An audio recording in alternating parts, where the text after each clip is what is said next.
Hello अस्सलाम वालेकुम दोस्तों, मेरा नाम मोहम्मद बाबर है और आज के इस पीएचपी के लेक्चर में मैं आप लोगों को कंपैरिजन ऑपरेटर के बारे में बताऊंगा। बेसिकली कंपैरिजन ऑपरेटर्स मैं आप लेक्चर में थोड़ा बहुत डिफ़ाइन कर चुका हूं, लेकिन इस क्लास में मैं मुकम्मल जितने भी हमारे कंपैरिजन ऑपरेटर्स हैं उसको मैं आपको डिफ़ाइन करूँगा कि वो क्या है।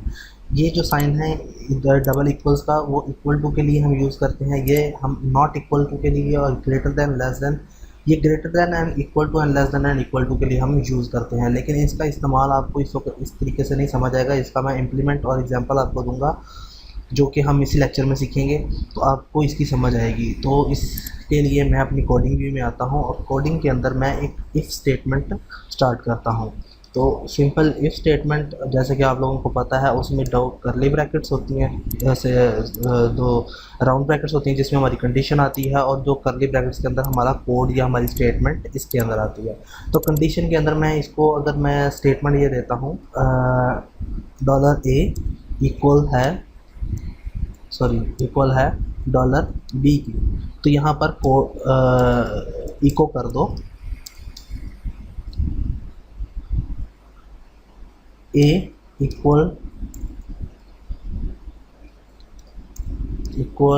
टू बी, ठीक है। लेकिन इससे पहले मुझे यहाँ पर दो वेरिएबल्स डिफाइन करने होंगे डॉलर ए के नाम से, जिसको मैं कुछ वैल्यू साइन कर देता हूँ 20, और डॉलर बी का एक वेरिएबल डिफाइन कर देता हूँ 10 के नाम से, 10 इसमें वैल्यू स्टोर कर देता हूँ। अब बेसिकली क्या है कि वो देखेगा कि अगर ए की वैल्यू बी के बराबर है तो ये इसको प्रिंट कर देगा, अदरवाइज हम उसको एल्स की ऑप्शन देंगे ताकि वो इसको भी इको करवाए अगर स्टेटमेंट हमारी फॉल्स है तो, यानी हमारी कंडीशन अगर फॉल्स होती है तो ए नॉट इक्वल टू बी, ठीक है। तो ये हमारी दो स्टेटमेंट्स आ गई। अगर तो ये ए की वैल्यू बी के बराबर होती तो ये आनी थी, स्टेटमेंट प्रिंट होनी थी, अदरवाइज ये। सो हमारी इक्वल नहीं है तो इस वक्त हमारी ये वाली स्टेटमेंट प्रिंट होगी। सेव करता हूँ, यहाँ पर आता हूँ अपने ब्राउज़र में और यहाँ पे आके इसको रिफ़्रेश करता हूँ, तो यहाँ पे देखें ए नॉट इक्वल टू बी। तो अगर मैं यहाँ पर ये वैल्यू दे देता हूँ कि अगर ए इक्वल ना हो बी के, मैंने उसको कहा कि अगर ए इक्वल ना हो बी के तो ये वाली वैल्यू प्रिंट करवा दो, ए इक्वल टू बी। तो ये वाकई में ए बी के इक्वल नहीं है तो वो ये प्रिंट करवा देगा ए इक्वल टू बी, बल्कि मुझे ये चाहिए A not equal to B and यहाँ पर आ जाए ए इक्वल टू बी। इसका मतलब ये है कि जब वो इसको देखेगा कि ए की वैल्यू बी के बराबर नहीं है तो वो इस स्टेटमेंट को प्रिंट करवा देगा। और इस स्टेटमेंट में मैंने लिखा हुआ ए नॉट इक्वल टू बी, और एल्स में मैंने लिख दिया अगर ये बराबर हो जाए तो फिर लिख दो ए इक्वल टू बी। अभी ये मेरे पास जो प्रिंट होगा वो ये वाली स्टेटमेंट प्रिंट होगी। मैं रिफ्रेश करता हूँ तो सेम वही स्टेटमेंट आ रही है हमारे पास, ए नॉट इक्वल टू बी। तो ये हम नॉट के लिए इस्तेमाल करते हैं कि अगर इस वैल्यू को हम इस वैल्यू के इक्वल ना रखना चाहें। या मैं यहाँ पे कह देता हूँ ए ग्रेटर देन, अगर ए ग्रेटर देन हो बी से तो प्रिंट कर दो A is greater than B, और अदरवाइज़ अगर ऐसा ना हो तो फिर लिख दो A B is greater than A, ठीक है। तो अभी उसके सामने मैंने ये बताया हुआ है कि ए की वैल्यू जो है वो ज़्यादा है, तो इस वक्त हमारी कंडीशन ये ट्रू हो रही है तो वो इस स्टेटमेंट को प्रिंट करवा देगा। अगर मैं इसको इक्वल कर दूंगा, लेसर कर दूंगा, यानी कि बी की वैल्यू को ज़्यादा कर दूंगा तो वो इस स्टेटमेंट को प्रिंट करेगा। अभी वो करेगा A is greater than B, ठीक है। और अगर मैं बी की वैल्यू को 30 कर देता हूँ तो अब वो करेगा बी इज़ ग्रेटर देन ए।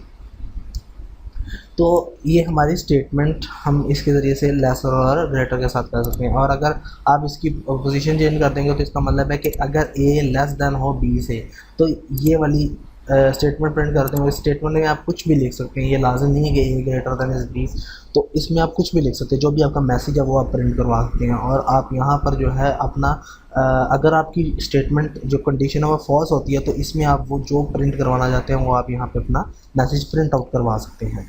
तो एक तो हमारी ये चीज़ होगी। इसके अलावा हम एक और मैं आपको मिसाल देता हूँ, जैसे कि मैं यहाँ पर एक बना लेता हूँ एज का वेरिएबल, ठीक है। और एज के वेरिएबल को मैं 18 वैल्यू असाइन कर देता हूँ, या मैं 50 कर देता हूँ इसको, ठीक है, 50 वैल्यू असाइन कर देता हूँ।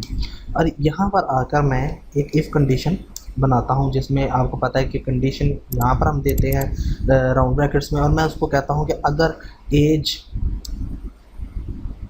ज़्यादा हो या बराबर हो, ज़्यादा हो या बराबर हो 18 के, यानी कि इसका मतलब ये है कि अगर एज 18 भी होगी तब भी हमारा ये वाला स्टेटमेंट जो है एग्जीक्यूट कर जाएगी, और अगर इससे ज़्यादा होगी तब भी ये स्टेटमेंट एग्जीक्यूट कर जाएगी। अगर इससे कम होगी, 18 से कम होगी, तो ये स्टेटमेंट एग्जीक्यूट नहीं करेगी, बल्कि ये एल्स वाली हमारी स्टेटमेंट एग्जीक्यूट होगी। ठीक है, तो यहाँ पर मैं लिख देता हूँ eco you are eligible for this post। ठीक है, और सेम यही चीज़ मैं यहाँ पे लिख देता हूँ इको करके कि you are not eligible for this post। ठीक है, तो ये आपकी दो स्टेटमेंट्स आ गई। अभी आपकी एज जो है वो 50 है, यानी 18 से बड़ी है, तो अभी ये वाली स्टेटमेंट प्रिंट आउट होगी। ठीक है, मैं यहाँ पर आगे रिफ्रेश करता हूँ तो यह you are eligible for this post. लेकिन अगर आपकी एज 10 हो जाती है, यानी 18 से कम है, तो आपकी नीचे वाली स्टेटमेंट प्रिंट होगी you are not eligible for this post. और अगर आपकी 18 कर देते हैं तो 18 पर भी आप एलिजिबल ही रहोगे, लेकिन 17 पर आप एलिजिबल नहीं रहोगे। लेकिन अगर मैं इसके अंदर से इक्वल्स को ख़त्म कर दूंगा तो जाहिर बात है वो कहता है कि सिर्फ 18 से बड़े वाले आए, 18 वाले को भी वो एक्सेप्ट नहीं करेगा। तो इसका मतलब कि यहाँ पे you are not eligible for this post आ रहा है। तो मुझे उम्मीद है कि आप लोगों को ये कंपैरिजन कंडीशंस के बारे में समझ आ गई होगी। तब तक तो नेक्स्ट क्लास में इंशाल्लाह मैं मज़ीद ऑपरेटर्स के बारे में आप लोगों को बताऊँगा। तब तक के लिए मुझे इजाज़त दें। अल्लाह हाफिज़।